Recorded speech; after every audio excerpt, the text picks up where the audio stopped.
Hello friends, इस video में हम बात करने वाले हैं बिहार के 7वें चरण के शिक्षक भर्ती को लेकर। देखिए, जो आपके एग्जाम डेट जो है बीपीएससी की तरफ से अनाउंस किए गए 24 से 26 तक, तो उसी डेट को जो है आप लोगों का बीपीएससी टीचर का एग्जाम कंडक्ट कराया जाएगा। और इसमें जो है वो सभी लोग आप यहाँ पर पेपर जो है वो देने जाएंगे। बाकी जो बीएड अभ्यर्थी हैं उनको यहाँ पर आपकी जो प्राइमरी टीचर की वैकेंसी है उसमें शामिल होने को लेकर आपके पास आखिरी मौका जो है यहाँ पर बचा है, वो है आपका अध्यादेश। तो अध्यादेश को लेकर हम यहाँ पर बात करेंगे कि क्या है आपका अध्यादेश और कौन जारी करता है, किस तरीके से जारी होता है। और ये जो आपका सुप्रीम कोर्ट का डिसीजन आया है कि बीएड वाले प्राइमरी से बाहर होंगे, तो क्या आपका अध्यादेश आने के बाद ये जो आपका सुप्रीम कोर्ट का निर्णय है उसका क्या उल्लंघन होगा या फिर जो है वो नहीं होगा, उसके बारे में भी यहाँ पर हम बात करेंगे। और क्या जो आपका अध्यादेश आता है तो क्या उसको चुनौती जो है आपका दिया जा सकता है, तो एक एक करके यहाँ पर जो है वो देख लेते हैं, क्योंकि आपके लिए भी यहाँ पर जो है वो जरूरी है। तो शॉर्टकट तरीके से जल्दी में जो है वो हम यहाँ पर जो है ही जो है आपकी होगी प्रदेश शिक्षक नियुक्ति परीक्षा, मतलब जो आपकी बीपीएससी टीचर का एग्जाम है वो जो है अपने तय समय पर ही जो है आपका एग्जाम कंडक्ट करा जाएगा। और यहाँ पर ये भी बोला गया कि आपकी जो बीपीएससी टीचर की वैकेंसी है उसमें किसी भी तरीके का जो है आपका रोक नहीं है, और ना ही सरकार की तरफ से जो है उस तरीके का मतलब बोला गया है कि अभी जो है आपका फिलहाल के लिए रोका जाए। मतलब आपका जो एग्जाम है वो कंफर्म है कि 24, 25, 26 तारीख को ही जो है आपका एग्जाम होगा। और ये जो आपकी बीपीएससी प्राइमरी टीचर की वैकेंसी है उसमें बीएड और डीएलएड दोनों अभ्यर्थी जो है वो शामिल होंगे।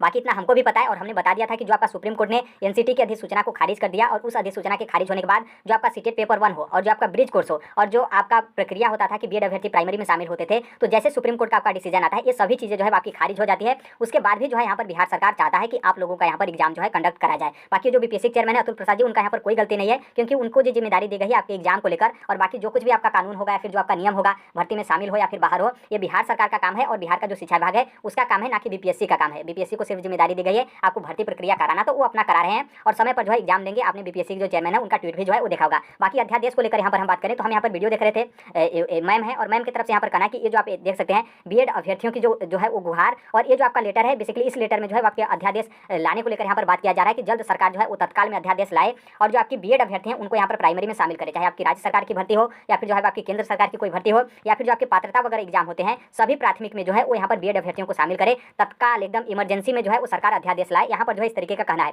और ये जो आपका लेटर है, आप लोग बीएड अभ्यर्थी होंगे तो आप जाने होंगे, ये लेटर जो है आपको सरकार के पास भेजना है और जो आपका ट्वीट है ट्वीट भी करना है और रिट्वीट भी करना है, और जो उस तरीके का अधिकारी होते हैं या फिर जो भी विभाग होते हैं उनको यहाँ पर मेंशन भी जो है वो करना है।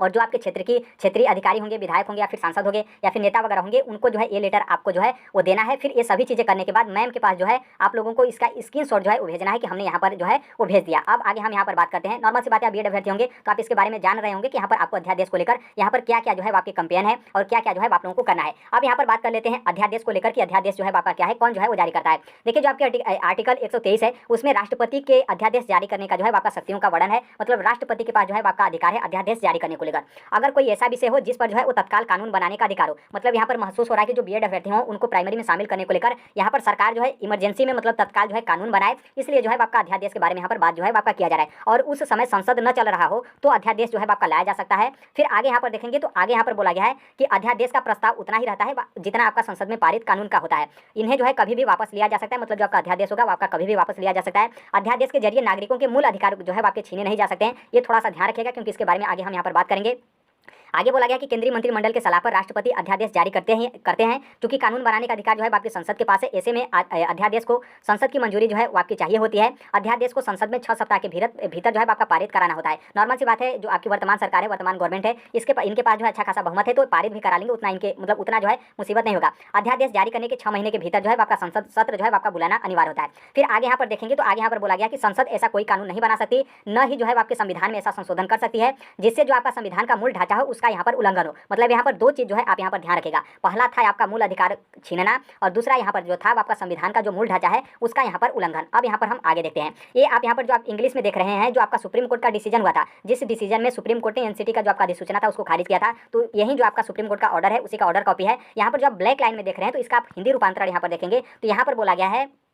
कि प्राथमिक विद्यालय के शिक्षकों की योग्यता में बीएड को शामिल कर केंद्र सरकार ने संविधान और कानून के प्रावधानों के खिलाफ जो है यहाँ पर काम किया है। मतलब यहाँ पर सुप्रीम कोर्ट कहती है कि जो आपकी केंद्र सरकार है बीएड अभ्यर्थियों को प्राइमरी विद्यालय में जो है वो शामिल कर यहाँ पर जो आपके संविधान है, संविधान का जो आपका कानून है और जो संविधान के प्रावधान है उसके खिलाफ जो है यहाँ पर केंद्र सरकार जो है वो यहाँ पर काम की है। इसका मतलब क्या है कि जो आपका मूल अधिकार न छीना जाए और यहाँ पर जो संविधान का मूल ढांचा है उसका यहाँ पर उल्लंघन न किया जाए, तभी जो है आपके अध्यादेश जो है वो जारी किए जा सकते हैं। जबकि यहाँ पर केंद्र सरकार क्या की थी, जो आपका संविधान का मूल प्रावधान है उसका यहाँ पर उल्लंघन कर जो है वो यहाँ पर पर केंद्र सरकार ने बीएड अभ्यर्थियों को यहाँ पर प्राइमरी विद्यालय में जो है वो शामिल किया था। अब यहाँ पर देखिए, यहाँ पर क्या है कि यहाँ पर तो एक तरीके से उल्लंघन हो गया, उसको लेकर यहाँ पर सुप्रीम कोर्ट का जो आपका ऑर्डर है उसमें जो है आपका मेंशन किया गया है कि केंद्र सरकार जो आपके संविधान का कानून है, जो प्रावधान है, उसका जो है यहाँ पर सेंट्रल गवर्नमेंट उल्लंघन करके बीएड वालों को प्राइमरी में शामिल की थी। अब देखिए यहाँ पर क्या है कि जो डीएलएड अभ्यर्थी हैं एक तरीके से देखेंगे तो उनका पक्ष यहाँ पर मजबूत है। और यहाँ पर क्या है कि सुप्रीम कोर्ट के निर्णय के खिलाफ जो है वो जाना किसी को भी आसान नहीं होता है। आपने देखा होगा कि जो आपका अध्यादेश है उतना मतलब हर एक ऑर्डर पे जो है आपका अध्यादेश जारी नहीं हो जाता है, बहुत उस तरीके का मामला रहता है तभी जो है आपका अध्यादेश जारी होता है। बाकी यहाँ पर जो बीएड अभ्यर्थी हैं, ऐसा मैं नहीं कर रहा हूँ कि आप लोग हताश हो जाइए या फिर आप लोग निराश हो जाइए, आप लोग यहाँ पर इस तरीके से होगा। मैं पूरा समर्थन कर रहा हूँ कि जो आपके अध्यादेश की प्रक्रिया है या फिर जो आप लोगों की मांग है, मैं आपका पूरा समर्थन करता हूँ कि आप लोग पूरा कोशिश करिए कि अध्यादेश जो है वो सरकार लाए और तत्काल जो है इस पर राष्ट्रपति अपना सिग्नेचर करें और सिग्नेचर करने के बाद अध्यादेश आने के बाद आप लोग यहाँ पर बीएड में जो है वो शामिल हो जाए। बाकी यहाँ पर आगे हम देख लेते हैं कि जो आपका क्या अध्यादेश है, क्या उसको भी जो है आपका चुनौती किया जा सकता है। तो यस, बिल्कुल जो है आपका यहाँ पर चुनौती जो है वो किया जा सकता है। यहाँ पर देखेंगे तो यहाँ पर बोला गया है कि सुप्रीम कोर्ट ने आरसी कपूर बनाम भारत संघ 1970 में कहा था कि राष्ट्रपति के निर्णय को जो है आपकी चुनौती की जा सकती है। मतलब राष्ट्रपति का निर्णय का मतलब यह है कि अध्यादेश, क्योंकि अध्यादेश कौन लाता है, आपके राष्ट्रपति लाता है। फिर यहाँ पर बोला गया कि इस आधार पर कि तत्काल जो है वो आपकी कार्रवाई करने की जरूरत नहीं थी, अध्यादेश को जो है आपकी चुनौती दी जा सकती है। मतलब जो आपका अध्यादेश होगा उसको यहाँ पर चुनौती दी जा सकती है। फिर जो आपके सीजीआई हैं यहाँ पर इनका कहना है कि तय करना होगा कि मामले पर जो आपके संविधान बेंच बनाया या फिर नहीं। कुल मिलाकर यहाँ पर बोलेंगे कि दिल्ली में पावर जो है आपका खींचतान अभी लंबा जो है आपका चलेगा। मतलब ये जो आपका दिल्ली वाला मामला है, आप शायद न्यूज़ वगैरह या फिर इसके बारे में आप जानते होंगे, तो आप सभी लोग पता है कि जो सेंट्रल गवर्नमेंट है वो यहाँ पर अध्यादेश लाकर दिल्ली का जो पावर है अपने पास जो है वो रखना चाहती है। तो यहाँ पर बोला गया कि दिल्ली में पावर का जो है वो खींचतान अभी लंबा चलेगा। मतलब यहाँ पर क्या है कि जो आपका सरकार है, सरकार यहाँ पर रात में ही आपका दरवाजा खटखटा देती है और कोर्ट के जो डिसीजन हो, ऑर्डर हो, वो जो है आपका बिल पारित करवा देती है। तो आप समझिए कि जो सरकार जो छात्र के अहित में, अहित हम यहाँ पर क्यों करें, क्योंकि आप सभी लोग को पता है कि जो आपकी सरकार है छात्र के हित में कभी नहीं सोचती है। छात्र के अहित में सोचने वाली सरकार क्या इतना जल्दी बीएड के पक्ष में आपका अध्यादेश जो है वो ला देगी और जो आपके सुप्रीम कोर्ट का डिसीजन है उसे यहाँ पर खारिज कर देगी? यहाँ पर जो है आप अपने से जो है विचार करिएगा कि क्या सरकार इतना जल्दी जो है आपका ला देती है। और देखिए जो आपका सुप्रीम कोर्ट का डिसीजन आया है और यहाँ पर सबका इंतजार है एनसीटी का जो आपका नया अधिसूचना है उसको लेकर। और एनसीटी अभी जो है बाकी कोई अधिसूचना नहीं देगी, अभी आराम करेगी, क्योंकि अगले साल देखिए 2024 का लोकसभा इलेक्शन है। या तो गुमराह करने वाला कोई उस तरीके का नोटिफिकेशन आए जिसमें ना बीएड वालों को ही दिक्कत हो, ना डीएलएड वालों को ही दिक्कत हो, सब लोग आपस में लड़ते रहें, क्योंकि 2024 का लोकसभा इलेक्शन काफी ज्यादा प्रभावित करेगा ये जो आपका एनसीटी हो या फिर सुप्रीम कोर्ट हो या फिर बीएड हो या फिर डीएलएड हो। क्योंकि नॉर्मल सी बात है, यदि सुप्रीम कोर्ट के खिलाफ जाकर बीएड के पक्ष में आपका यहाँ पर फैसला जो है वो दिया जाता है और फैसला एक ही शर्त पर दिया जाता है, अध्यादेश लाकर। और अध्यादेश लाना इतना मतलब आसान नहीं होता है कि आप बोल दिए अध्यादेश लागू हो तो अध्यादेश जो है आपका लागू हो गया, आपके कहने पर राष्ट्रपति जो है उस सिग्नेचर कर दिए। और यहाँ पर यदि डीएलएड के पक्ष में जो है कोई इस तरीके का एनसीटी अपना अधिसूचना जारी कर देते हैं तो आप सभी लोग पता है कि जो बीएड अभ्यर्थी होते हैं उनका यहाँ पर पक्ष जो है कितना मजबूत होता है। मतलब एक तरीके से देखेंगे तो जितने आप मतलब यूट्यूब पे आपने देखा होगा कि जो सभी टीचर हैं और जो यूट्यूब के टीचर हो या फिर ऑफलाइन के टीचर हो, मतलब हर एक टीचर जो है वो बीएड के समर्थन में जो है वो आए कि बीएड अभ्यर्थियों के साथ अन्याय जो है आपका किया जा रहा है और प्राइमरी में जो है वो शामिल किया जाए। हालांकि उसके बाद काफी बीएड जो टीचर हैं वो अपना रुख बदल दिए। मतलब पहले तो बोले कि सुप्रीम कोर्ट पे हमें विश्वास नहीं है, बीएड वालों को भी यहाँ पर शामिल किया जाए। हालांकि बाद में बहुत सारे टीचर को हमने देखा कि अपना रुख बदलकर बोले कि सुप्रीम कोर्ट जो भी निर्णय दिया है वो सही दिया, मतलब डीएलएड के पक्ष में जो है फिर आ गए। बाकी अब देखिए नॉर्मल सी बात है, जो अभी वर्तमान में आपका बीपीएससी टीचर का एग्जाम हो रहा है इसमें देखिए ना बीएड वाले ही खुश हैं ना डीएलएड वाले ही खुश हैं। क्योंकि बीएड वाले खुश इसलिए नहीं क्योंकि आपको अस्थायी समाधान चाहिए, क्योंकि नॉर्मल सी बात है अभी आपको जल्दबाजी में एग्जाम दे दिया जाता है, फिर उसके बाद कोई रोक लग जाए, फिर उसके बाद काफी लंबा समय चलेगा तो भी दिक्कत है। और यहाँ पर मान लीजिए अभी एग्जाम दे देते हैं, राजस्थान वाला हाल हो जाता है कि नौकरी के टाइम पे आप लोगों को बाहर करके डीएलएड वालों को नौकरी दे दिया जाता है तो भी आपको दिक्कत होगा। और जो डीएलएड वाले हैं अभी आपका एग्जाम हो रहा है, नॉर्मल सी बात है सबका एग्जाम होगा तो इनको भी दिक्कत होगा, क्योंकि सुप्रीम कोर्ट का डिसीजन है और एनसीटी की अधिसूचना खारिज कर दी है, जो कि डीएलएड के पक्ष में काफी ज्यादा जो है आपके प्रूफ है कि सीटेट आपका रद्द हो गया, ब्रिज कोर्स आपका रद्द हो गया और जिस एनसीटी के आधार पर बीएड वाले प्राइमरी में टीचर बनते थे वहीं आपका रद्द हो गया। तो कैसे यहाँ पर जो है वो शामिल होंगे? तो दोनों सहमत नहीं है। नॉर्मल सी बात है, आप बीएड अभ्यर्थी भी होंगे तो भी आपके मन में संशय होगा कि हम यहाँ पर पेपर दें या फिर नहीं दें। तो अस्थायी समाधान चाहिए, लेकिन बिहार सरकार यहाँ पर चाह रही है कि यहाँ पर पेपर जो है आपका होगा और उस पेपर में बीएड वाले भी बीपीएससी प्राइमरी टीचर का एग्जाम जो है वो देंगे। देखिए बेसिकली जो आपका मैटर है वो आपका पैसा को लेकर मैटर है, क्योंकि बीपीएससी यहाँ पर चलाकी की थी, अरे बिहार सरकार यहाँ पर चलाकी की थी कि नोटिफिकेशन जो है आपके नोटिफिकेशन में कोर्ट केस का कोई कुछ भी बात मेंशन नहीं किया गया था,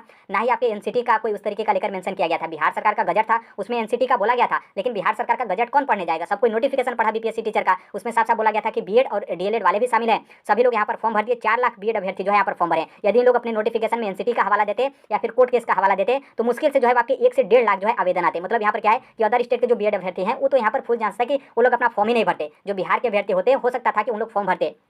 तो यहाँ पर 4 लाख अभ्यर्थियों का पैसा लौटाना काफी ज्यादा यहाँ पर कठिन है। टोटल आपके प्राइमरी में जो है वो 7.5 लाख आवेदन आए हैं, जिसमें से जो है वो 4 लाख बीएड है, मतलब आधे से भी अधिक यहाँ पर बीएड अभ्यर्थी हैं। तो पैसे वगैरह को लेकर, क्योंकि यहाँ पर एग्जाम जो है आप लोग यहाँ पर दे देंगे, एग्जाम हो जाता है तो फिर आपका पैसा लौटाने वाला मामला जो है आपका समाप्त हो जाएगा। फिर उसके बाद कोर्ट केस हो, भर्ती पर स्टे लगे या फिर रोक लगे, वो यहाँ पर बिहार सरकार इससे निश्चिंत हो जाएगी कि आप लोगों का पैसा जो है वो लौटाना है। बाकी मैं यही कहूँगा कि आपकी तैयारी प्लस का मतलब आप लोग की तैयारी अच्छी होगी। बीएड अभ्यर्थी नॉर्मल सी बात है, डीएलएड तो डीएलएड जो अभ्यर्थी होंगे आप सभी लोग को पेपर देने जाना है। बाकी जो बीएड अभ्यर्थी हैं जिनका तैयारी अच्छा होगा तो आप लोग यहाँ पर पेपर दीजिएगा, क्योंकि आपके सुप्रीम कोर्ट का डिसीजन है और एनसीटी का सूचना खारिज है। हमें पता है कि दिक्कत होगा, लेकिन फिर भी यहाँ पर बिहार सरकार बुला रही है कि आप लोग आइए पेपर दीजिए, तो आप लोग यहाँ पर पेपर जो है वो देने जाइएगा। बाकी देखिए जो कोई भी अपडेट होता है हम शेयर कर देते हैं।